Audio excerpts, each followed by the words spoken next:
बिस्मिल्लाहिर्रहमानिर्रहीम बिस्मिल्लाहिर्रहमानिर्रहीम अल्लाहुम्मा सल्ली अला सय्यिदिना व मौलाना मुहम्मदिन व अला आलिहि व सहबिहि व बारिक व सल्लिम रब्बि इश्रह ली सदरी व यस्सिर ली अमरी वहलुल उक़दतम मिन लिसानी व यफ़क़हू क़ौली।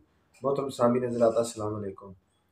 सामीन हज़रात, आज हम डिस्कस करने जा रहे हैं फ़ौजदारी को ट्रायल के हवाले से। हम कोशिश करेंगे दोस्तों को फ़ौजदारी ट्रायल के हवाले से मुख्तसरन उसको शॉर्ट वेज में आपको बताएं, ताकि आपको फ़ौजदारी ट्रायल के बारे में मुकम्मल आगाही हो सके और आप फ़ौजदारी ट्रायल के बारे में जान सकें। तो वीडियो को लास्ट तक देखिएगा ताकि आपको मुकम्मल फ़ौजदारी ट्रायल के बारे में आगाही हो सके। तो चलते हैं वीडियो की तरफ। तो सबसे पहले नाज़रीन इकराम, आप जानते हैं कि जब भी किसी शख्स को कोई फ़ौजदारी मैटर होता है तो सबसे पहले कोई लड़ाई झगड़ा या कोई ऐसा मैटर हुआ या कोई ऐसी नाकाबिल दस्तअंदाज़ी पुलिस होगी कार्रवाई, तो सबसे पहले एफ़आईआर। तो एफ़आईआर जो है वो सबसे पहला स्टेप होता है। वो सबसे पहले कोई भी शख्स मुस्तगीज़ मुकदमा जो होता है वो एफ़आईआर दर्ज करवाता है, और अगर आपके खिलाफ़ कोई एफ़आईआर हो जाती है या कोई शख्स ऐसा एफ़आईआर कराने में कामयाब हो जाता है आपके खिलाफ़, तो सबसे पहले फर्स्ट रेमेडी आपके पास ये है कि आप अपनी प्री अरेस्ट बेल करवाएं, ताकि बेल बिफोर अरेस्ट भी इसे कहते हैं। अगर आप वो करवाएंगे तो वो आप उसके बाद शामिल तफ्तीश होंगे और अदालत में पेश हो सकते हैं। अगर वो आपका रास्ता बंद हो चुका है, प्रोटेक्टिव बेल भी आप नहीं करवा सके, तो और आप अरेस्ट हो चुके हैं, तो आप को अरेस्ट होने के बाद जो सबसे पहला मरला आता है वो रिमांड का आता है। और रिमांड के मरले के अंदर अंडर सेक्शन 167 रिमांड के तहत दो तरह का रिमांड होता है। जब पुलिस किसी भी मुलजिम से कोई बरामदगी कर लेती है या उसे करनी होती है, तो वो सेक्शन 167 के तहत पुलिस जो है वो उसको पेश करती है 344 की। अगर ज़रूरत ना हो पुलिस को, तो वो रिमांड जो है वो 15 दिन का होता है। 14 दिन से ज़्यादा रिमांड नहीं दिया जाता। तो उसको वो भी इलाका मजिस्ट्रेट के पास बाज़ाब्ता पुलिस इन्वेस्टिगेशन आईओ आपको पेश करेगा मुलजिम को, और मुलजिम को पेश होने के बाद वो 2-2 दिन, 3-3 दिन या 4-4 दिन का वो रिमांड देगा इलाका मजिस्ट्रेट उसको। लेकिन उसके साथ ये भी शरात है कि दौरान रिमांड जो आप उसकी इन्वेस्टिगेशन में जो उसकी पेशरफ्त हुई होती है उसको उसने अपने मिसल में रिपोर्ट पुलिस में शामिल करना ज़रूरी होता है, और चलान के अंदर भी उसको वो एडिट करता है। उसके बाद ये सूरत आ रहती है कि जब वो 14 दिन गुजर जाते हैं तो इलाका मजिस्ट्रेट आपको पुलिस को मज़ीद तफ्तीश के लिए रिमांड नहीं देता, बल्कि मुलजिम को जुडिशल रिमांड की तरफ भेज दिया जाता है।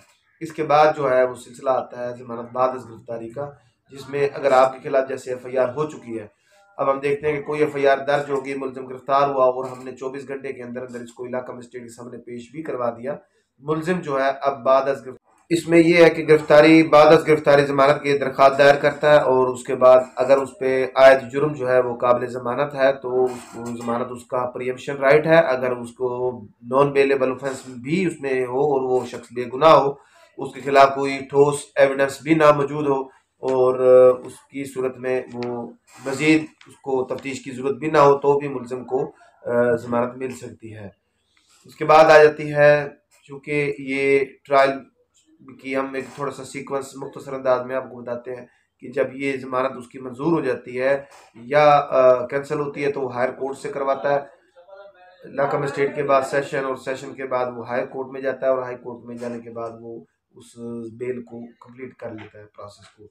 लेकिन अगर उसकी ज़मानत रह जाती है तो उसके बाद उसको पुलिस चलान जो है वो रिपोर्ट पेश करना ज़रूरी है।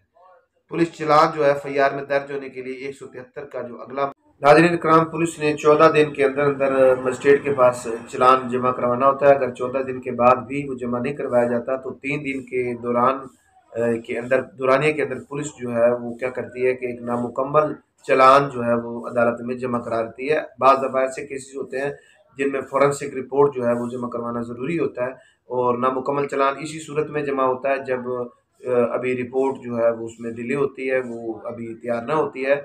लेकिन जितने भी सबूत उसके पास मौके पर होते हैं उनको इकट्ठा करते हुए जितनी भी तफ्तीश हो चुकी है उसकी बुनियाद पर अदालत में ट्रायल चलाया जा सके। लेकिन अदालत का इख्तियार है कि वो मुकम्मल चलान होने के बाद ही ट्रायल शुरू कर सकती है। इसमें अब थोड़ा सा मैं आपको डिस्कस करता जाता हूँ चलान के कालम, ये चलान के कालम क्या होते हैं और उनमें क्या क्या रिक्वायरमेंट्स होती है।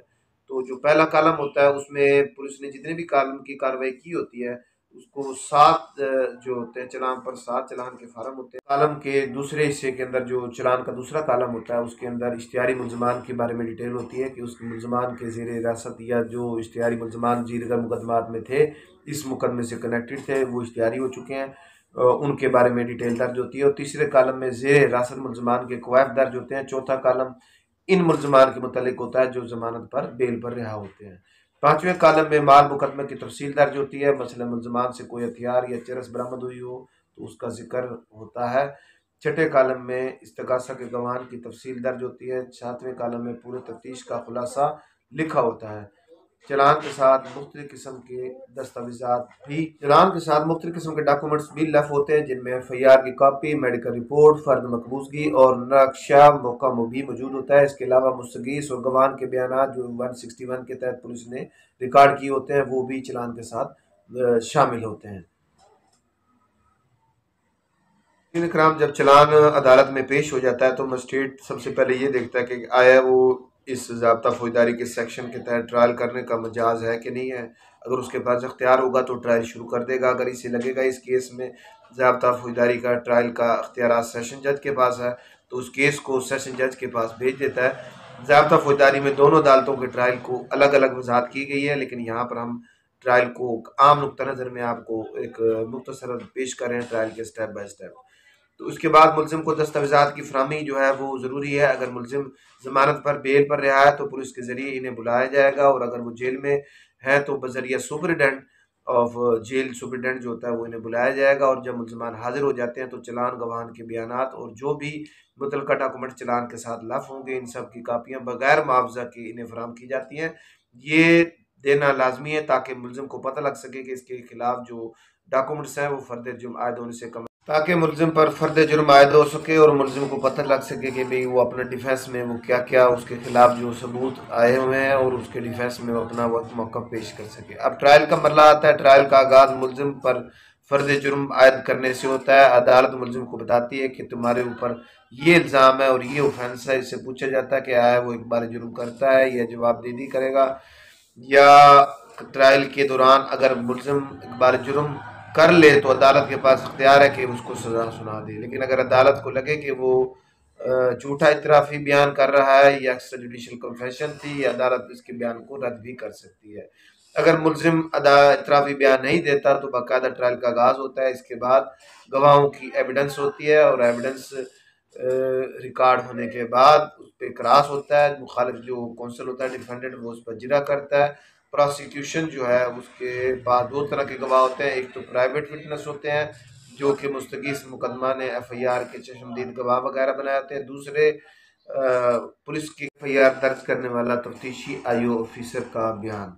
इसके बाद प्रोसिक्यूशन के गवाहान के बयान जब रिकॉर्ड हो जाते हैं तो उसके बाद मुलजिम का 342 का स्टेटमेंट आती है, जिसमें हर हाल में मुलजिम को ये प्रोसेस होना ज़रूरी है, जिसमें मुख्तलिफ सवालात पूछे जाते हैं। उससे क्वेश्चन होते हैं कि मसलन आप पर ये जो केस है, वाई केस अगेंस्ट यू, और ये जो गवाहान थे आपने आपके खिलाफ इन्होंने क्यों गवाही दी है और ये आपके खिलाफ मुकदमा क्यों दायर किया गया। इसके अलावा मुलजमान से भी पूछा जाता है कि क्या वो सफाई में कोई डॉक्यूमेंट्स या कोई गवाह पेश करना चाहता है। तो इसमें इन सवालों के तहत एक सवाल ये भी शामिल होता है कि वो अपने हक में अगर कोई गवाही देना चाहता है तो वो अपना गवाह जो है उसको हलफ उठाकर अपने गवाह को पेश कर सकता है, और 340 के तहत अपना गवाह जो उसके बनते हैं, और ना ही 340 प्रोसिक्यूशन इस पर जिरा करती है।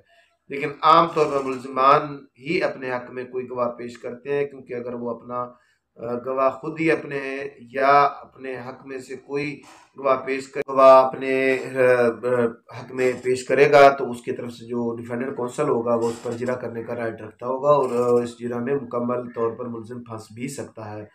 इसके बाद नाज़रीन इकराम, ट्रायल का जो मरला है वो बहस की तरफ आता है, और अगले मरले में जो आर्गूमेंट्स होते हैं दोनों पार्टीज़ के जो कौंसल होते हैं वो दोनों अपने केसेस को साबित करने के लिए, प्रूफ करने के लिए अपने मौक़िफ़ को वो आर्गूमेंट्स करते हैं। इसके बाद कोर्ट का डिसीजन आता है, और लास्ट जो इसमें फ़ैसला आता है, जो अदालत केस के मुतालिक जब फैसला सुनाती है तो फैसले की ये ज़रूरी है कि जज पहले से लिखे हुए फैसले को अदालत में पढ़कर सुनाए, और फैसले में मुलजिम को बरी भी कर दिया जाता है या सज़ा सुनाई जाती है।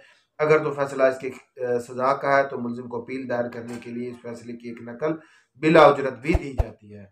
तो नाज़रीन कराम, आज की हम इस वीडियो में हमने कोशिश की है कि ट्रायल को एक फिंगर टिप्स पे आपको बताने की, कि ताकि एक मुख्तसर अंदाज में आप जो ट्रायल है फौजदारी केसेस में, वो साथ आप तमाम दोस्तों से वेरी हम्बल रिक्वेस्ट है कि अगर अभी तक आपने हमारा चैनल सब्सक्राइब नहीं किया तो काइंडली हमारा चैनल सब्सक्राइब कर लीजिए और बेल आइकन को भी प्रेस कर लीजिए ताकि हमारी आने वाली वीडियोस आप तक पहुंचती रहें। और अगर आपको कोई वीडियो से रिलेटेड कोई मैटर हो तो आप मेरे व्हाट्सएप नंबर पर 0301759630 पर रब्ता कर सकते हैं। उसके अलावा हमेशा आपको मैं वही कहता हूँ कि जब भी आपको कोई ऐसा लीगल मैटर होता है, अगर आपको कोई ऐसा मैटर था जो पुलिस या कानूनी इदारा आपका आईनी तौर पर करने का पाबंद था लेकिन वो नहीं करता, तो आप हमेशा कानूनी रास्ता इख्तियार कीजिएगा, अपने कौंसल से रब्ता कीजिएगा, क्योंकि कौंसल एक ऐसा शख्स है जो आपको इन लीगल मैटर से और इन मसाइल से छुटकारा दिलाने में अपना अहम किरदार अदा करता है। इसके साथ साथ आप अपना ख्याल रखिएगा, अपने बच्चों का, अपने अहल वयाल का ख्याल रखिएगा। मैं आप तमाम दोस्तों के लिए दुआ गो, अल्लाह ताला आप तमाम दोस्तों को, आपके फैमिली मेम्बरान को अपनी ज़िम्मा में रखे। वस्सलाम, पाकिस्तान, पाइंदाबाद।